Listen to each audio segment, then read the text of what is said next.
everybody. Hello, everybody. So welcome. So today, Matthias, what are we going to do today?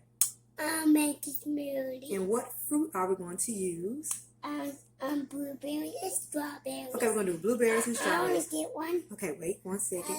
So now he's my picky eater child, doesn't like vegetables. We're also going to sneak some vegetables in, celery and spinach. So we're going to see how he likes these. So, you know, he's a picky eater, but smoothies are still a way to kind of get those nutrients in. So, you ready to get started? Yes. All right, let's get started. So, first, he's going to help and pour the fruit in. Can I get one? No, just pour it in the bowl, in the blender. Good job, Matthias. Okay, I'm going to be in charge of peeling the spinach. No.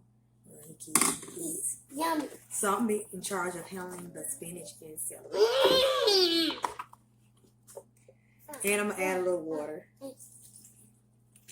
And that's all. We're going to put the top on and we're going to blend while he licks the bowl. Now we're about to blend my NutriBullet. We're about to blend it. He covered his ears and didn't like the sound. So let's turn it on. You ready? No. Okay, you not ready? Okay, let's go.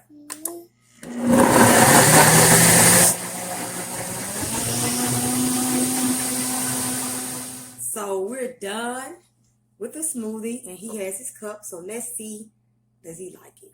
I'm going to pour it for him. Okay. Let the people know how it tastes, guys.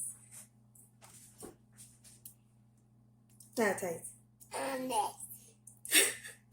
I stopped him and started recording again. I asked him off when I cut it off, how did it taste? And he said good. So let's be honest. How does a smoothie taste, Matthias? Stop playing. How does it taste? Good. Okay, he said it tastes good. So I did ask about that. He said nasty. And then I said, Matthias, how does it taste? He said good. So we have a smoothie for a picky eater. A yellow cup. But tell everybody bye. Bye.